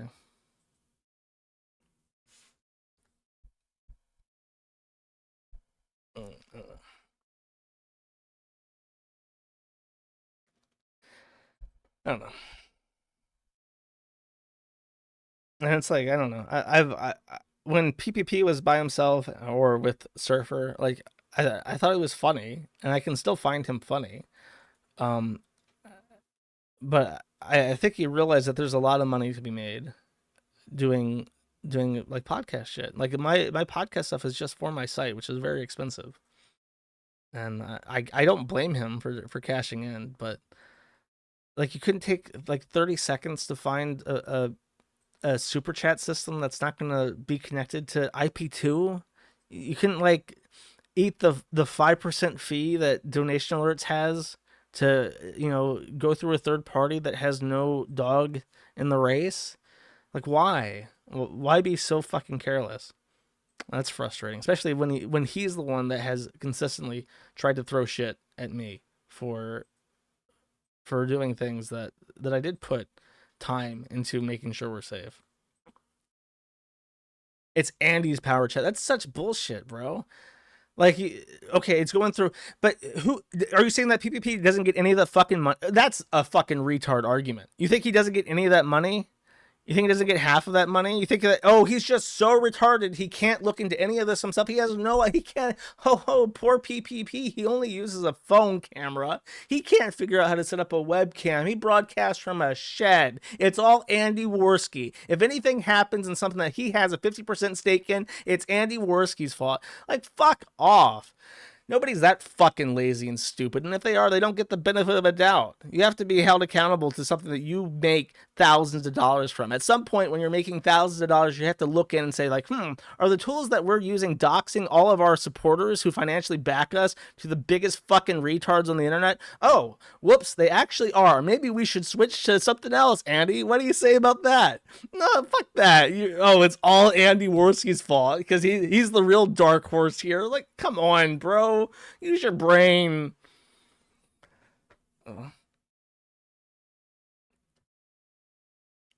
Like at some point, it does become your responsibility if you own half of something that's making that much money to say, like, let's make sure we're doing things right. Like I get legit, like, I don't like using the word panic attack, but I get like afraid, like, oh, is this secure? Do I have this set up still? And I like check stuff I haven't looked at in 2 years just to make sure that everything is as it is. And I look at the ports and stuff. And it's like, because there are thousands of people who trust me with some modicum of their information. And there are consequences when I fuck up. When I fuck up, like I did in 2019, we're coming on like the third year anniversary of that. And all I did was I was working on something and I turned off port blocking. And Redis was exposed to the internet, and that's all it took. I'm just saying. Like, you can hire people at that point. When you have that much money coming in, you can hire people and say, like, hey, are we being retarded here? Like, maybe you should. If you don't know what the fuck you're doing, and your only source of information that has any experience in this is Andy Worski, maybe you should get a third opinion. Like, if I was blind and I was trying to get through like a city and my only person there to help me out was Andy Worski, but I had thousands of dollars in my pocket, I would like walk up to people, like if we took a break, and be like, hey, here's $20. We're trying to get to this place, and the only person guiding me is this retarded man. And I'm completely blind. I can't guide myself through the city at all. I know. If I give you $20 and you make sure that we're on the right path here, because my guide dog is mentally handicapped, and I just want to make sure that I'm not going to end up buried alive in a waste disposal facility at some point in my trip. He doesn't want. Okay, whatever. That's my rant. I'm sure that's gonna get covered and made fun of and shit, but whatever.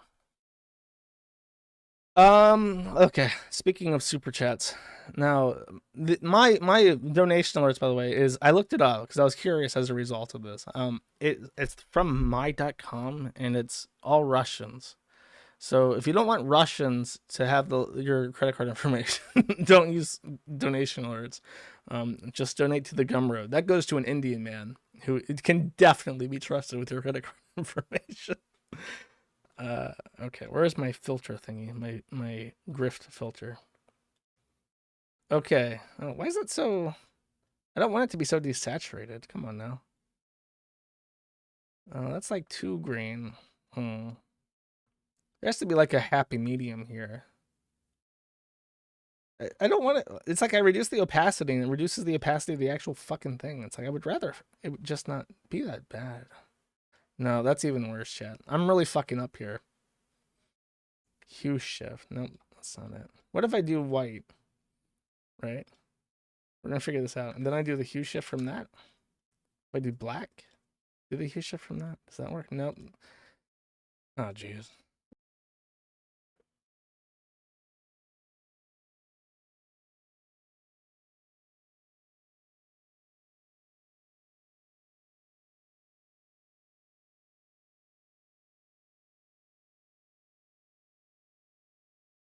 Yeah. What a disaster. Okay. Now for real, the super chats. Without the thing crashing. It's just so hard. I need Andy. Where's Andy Worski at? Andy Worski, get in here and set up my OBS so I can get through this stream. Okay. All right. I guess should I even fuck with the color? You know what? I kind of want to fuck with the color again. I'm gonna fuck with the color. Okay, I pulled it off, chat. We did it. Okay. Donation. My donations today. Current stream. And we'll start in the beginning. This month is the anniversary of the Red River Bridge War, a war between Oklahoma and Texas in July 1931 that Oklahoma won. I saw this before stream and I looked it up, and basically what it was is that there was a pay bridge between Oklahoma and Texas, and the state of Texas paid for a free bridge to be opened up. Oklahoma said that it had rights to the land on both sides of the river, so it ordered that the bridge be demolished, and they did demolish it. And for whatever reason, the Wikipedia article for this points out that Hitler was aware of this, and he thought that the United States was falling apart because there was a dispute between Oklahoma and Texas. Let me sit on your face, Josh for 5 says, do you think Ralph will ever marry his horse? No. Amanda Morris will never, ever, ever. I'll even extend it past Ralph. I'll say that Amanda Morris will never in her life be married to a man. Usada Pecora for 5 says, finally, Abe Kun is dead, Pecco. Now I can finally brainwash the Gaijin Kiwi farmers into becoming incels, Pecco. Ha ha ha. Thank you, Usada Pecoro. KF Roxanne Wolf for 20 says, Medi has become the highlight of my Friday. I feel the need for Sneed afterwards. Inspiring stuff. Your comments and convictions for free internet or free speech makes you the best, Rock One. Thank you, Roxanne. Hacks for 3 says Shinzo Mishima is dead. I was gonna say, is that the Yu-Gi-Oh guy, but no, it's not. I don't know who the fuck Shinzo Mishima is. If you guys are trying to give me like Japanese jokes, they're not gonna play well. I have nothing to work with Japan. If you want to hate on Japan, I will accept that, but I can't take your Japanese comedy. Sonic the Italian for 5 says, quote Josh, you can't have an ethno state. No. I mean, there are plenty of ethno states, and they're just usually poor and shitty. Japan, I guess, is ethnically homogenous. It's just that it's also shit. If a country's any good, people move there because it's a good country. It's a good place to live. America used to be a good place to live, so people would move there. You want to go to Japan? You want to be like in Japan? You want to go to Japan and live there?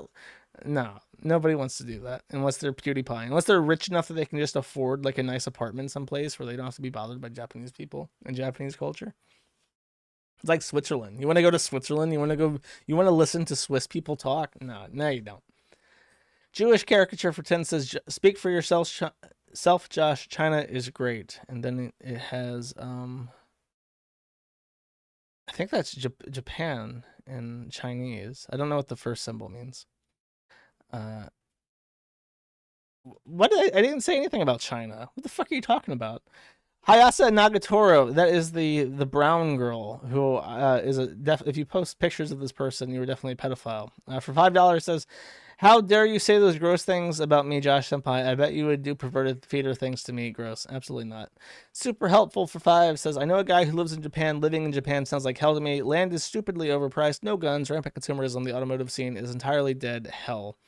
I mean, it's literally that bug culture. Everyone's like, oh, China's so bad. It's like bug people. That's literally Japan. You are nothing but your usefulness to the state. You exist to fund the pensions of the elderly who are dying and who hate you and who gave up their country to America. It's not a nice place.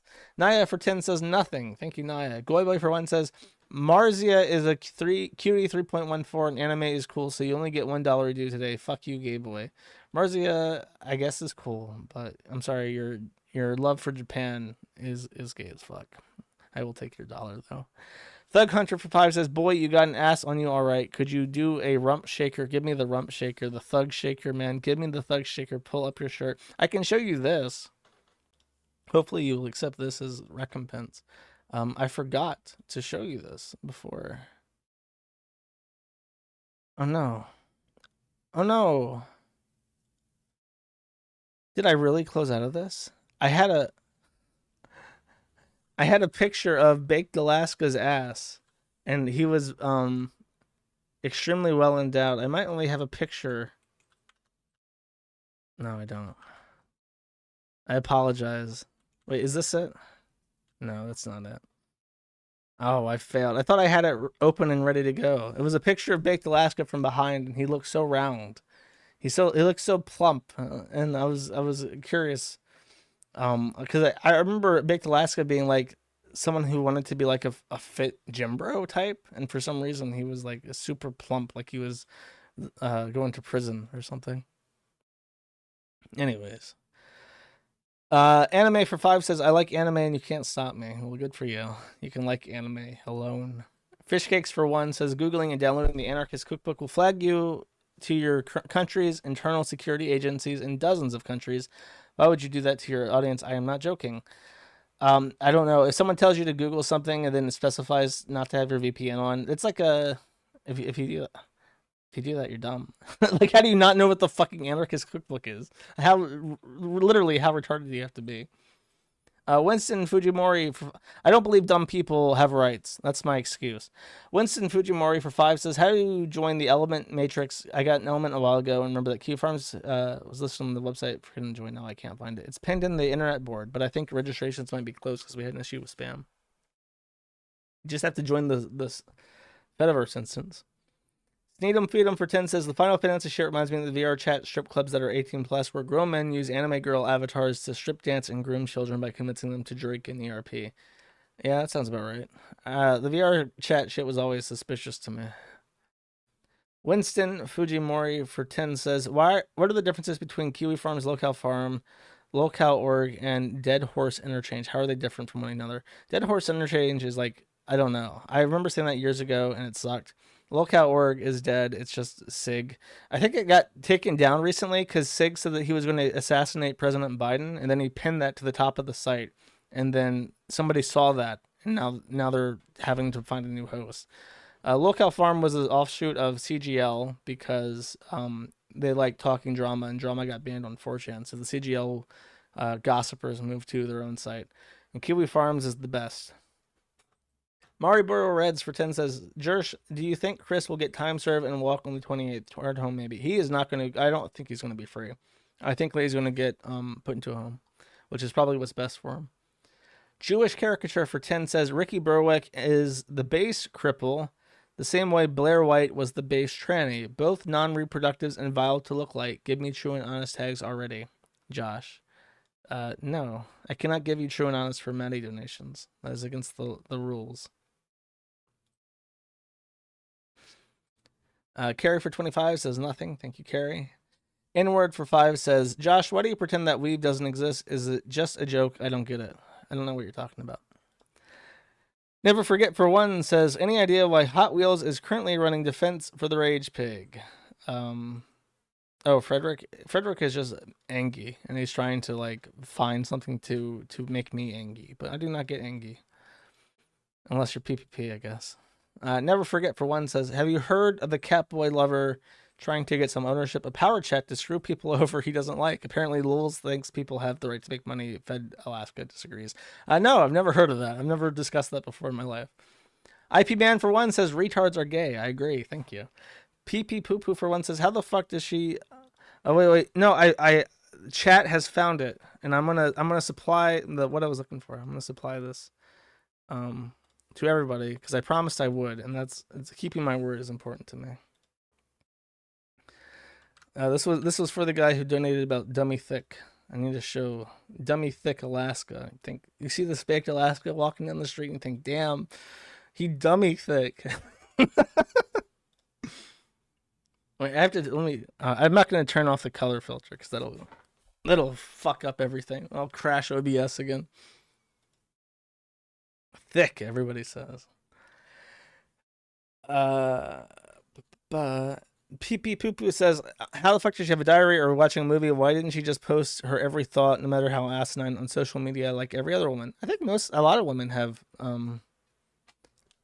diaries. I don't know. It's like Amber Lynn has written like 1,000 journals, apparently. I don't know what the fuck she writes about. Her life is as boring as it gets. Just something to do to occupy time with if you're bored. If you're stuck in an insane asylum. If you're living with Ethan Ralph and he's blocked the internet on the router, you have to find something to do. She could post on social media. She had Ethan Ralph monitoring her phone. She had to turn on her phone at the security checkpoint at the Ralph Mill abode. Anonymous for one says, one friend, $1. Thank you, Anonymous. Dainty Inferno for 100 says, play the Keffals fart clip again. I mean, it's $100 is $100, chat. Do I still have it? Let's see. Videos. Findom, TikTok, ADD, God's Plan, Fart Throne. Here we go. I have it on my computer, of course. You've been waiting a while for this, you Here we stupid cock. Ew, it's in my face again. Where is it? How is he so bad at farting? It is fake. It is fake. He's blowing raspberries at me and he's trying to sell me a fart video. That's ridiculous, chat. That's a scam. Those Findom guys should be suing Keffals for fraud. Wang Win Lee for 24 says, you will never stop being told to watch Legend of Galactic Heroes, and while it is a good political space opera without anime bullshit, it is also a gateway drug. In 10 years, you'll be in undress. I am never watching anime anything. If someone tells me to watch an anime, I literally do not even look it up. I have no... When you say Legend of Galactic Heroes, there is no mental image in my head. I cannot think of a single character. I can't think of the cover art. I have no concept of what this is, except anime bullshit. And I only know that because you say it's anime bullshit. Power Dreadnought for 5 says, I never heard you more mad at the internet when sputtering and rage about PPP. You were fast talking, stuttering, getting high pitched. Stop giving people the keys to your emotional Ferrari. I mean, I've been pretty mad before. He's just a hypocrite. He's a hypocrite and he's throwing shit at... He effectively threw shit at me. And that's the frustrating thing. It's like he got people on the forum who should know better than to fall for that kind of gay bullshit. Into a tizzy about absolutely nothing to hurt the site from within the site because PPP made something up and they believed it. That's why I get upset about that. Like, what's Keffals going to do? He's going to cry about me? What's Frederick going to do? He's going to cry about me? What's Ralph going to do? He's going to cry about me? Oh, you're going to pay for a DDoS? You're going to pay for a DDoS? You're going to spam something on the site? Like, no. But convincing like people to that there's some sort of like pay for play is ridiculous. That people even fell for it. That's what upsets. It's not even what PPP did. It's like dumbasses that I knew fell for it.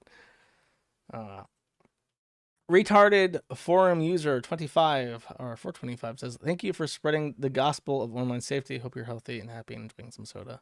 I'm out of soda, actually. I'm drinking water. I've learned to drink warm water for my streams. AF for 10 says, God bless our Russian overlords. Moritsune for 1 says, to add to the Final Fantasy 14 billboard thing, Final Fantasy 14 is a huge modding community because those idiots use mods and data mined outfits. They may be sued by Square Enix. That's what I heard. There was talk about a lawsuit, but I didn't have the details. So the detail is that they used Final Fantasy assets for their porn shit, and that might get them into trouble. And then officially advertised it with like Square Enix, assets and shit. John for 5 says, what's the donation goal for an anime review? I don't even want to put up a number. If it's a lot of money, I might not turn it down. But I mean, like, it would have to be to like $1,000 an hour to watch anime, and not like porn. I'm not gonna watch porn. If you like, say like, I'll pay you like $20,000 to do a review of like my favorite like weird porn fetish. Like, nah. I want a house, but I think that prostitutes should be shot. And I guess watching pornography for the enjoyment of men on the internet is a type of prostitution. But I will watch JoJo for $1,000 an hour. Unless I'm not gonna watch Berserk for $1,000. That counts as like horse rape pornography, I think. Mort Tuna for one says, ask Medicare Masochist for $6 million. Andy Worski's a little bitch, and he blocks people as much as Ethan Ralph. I don't know who Medicare Masochist is. And I have heard that Andy Worski is sensitive to blocking things. I think PPP is just checked out. He's not even like paying attention to anything. Oh, he's the top donator on the Kino Casino. Okay, whatever. Maybe I'll give PPP the benefit of a doubt. Maybe he's just like checked out and he's letting like Andy. I'll let you grift. But you have to like figure out all this shit for me because I don't care. Jesse from Flowrider says for 10, hey Josh, tomorrow I'm doing something Ethan Ralph never will, marrying a natal woman who loves me. Too busy to catch the stream today, but still wanted to celebrate with my internet daddies. Thank you. Well, congratulations, Jesse. If you're white. If you're both white, congratulations. If you're both of opposite sex, congratulations. If neither of you have ever watched anime, congratulations. Barring that, though, no congratulations. And let me sit on your face, Josh, for 5 says, please let me sit on your face. No, I think I'm done. Don't send any more money. I'm checked out. My throat is dry, thirsty. I can't turn off my green filter because it might crash OBS. You know what? I'm gonna try it. I'm gonna risk it all. Oh, it worked. What a day. It worked. Okay, I have an outro song picked, and I will see you guys on Friday. Anything? Did I miss anything? Drink corn water. No. Still on Linux? Yes, I'm on Linux. That's why everything crashes. Is Italian and Russian considered interracial? That's a tough one. I'll say no. We have to be nice and assume that Italians are white these days. I know back in the day we would consider them to be North African, but these days, well, I mean, which I'll do a poll before the outro song. Which is less white? Which is less white? And I'll say Russian, Italian, and I'll give you. You know what? I'm not going to give you an out. I was going to put British as a third, but that's too easy. Which is less white, chat? Last poll. All right. No boats in. We're waiting. We're waiting for the input. Remember, this is an official NSDAP straw poll. What didn't they have like an agency for determining race matters? What was that called? Let's see. Third Reich race government institution. Surely this was a thing. I don't know. I don't know anything about Germany. Except, here's a fun fact about Germany. Okay, here's what I know about it. And everywhere in the world, it's called Germany. Except in Germany. It's called Deutschland, right? And that's because in German, that means like brotherland. But in the rest of the world, we call it what the Romans called it. And the Romans called it Germania. So the rest of the world calls it Germania because that's what the Romans called it when they were trying to subjugate it. And Germany's like, no, we're the brotherlands. It's like how Japan says, we want to be called the Sunrise Kingdom. And everyone's like, how about Japan? You can call yourself the Sunrise Kingdom. We're going to call you Japan. And you're just going to have to deal with it. Alemania, whatever. I don't give a fuck. Which is less right, Russian or Italian? And 67% of people said that Russian is less white. Wait, 67% of people said that Italian is less white than Russian. Really? If even Africans are saying that Italians are not white, I mean, Hitler didn't think that the Russians were white, but they thought the Italians were white. They were allied with Italy. You guys are wrong. I disagree with this poll. Fuck off. And I'm not saying that because I'm 1/64th Italian, of course. Rebecca Yates. I'm gone, actually. This is my outro song. See you guys next week. Bye-bye.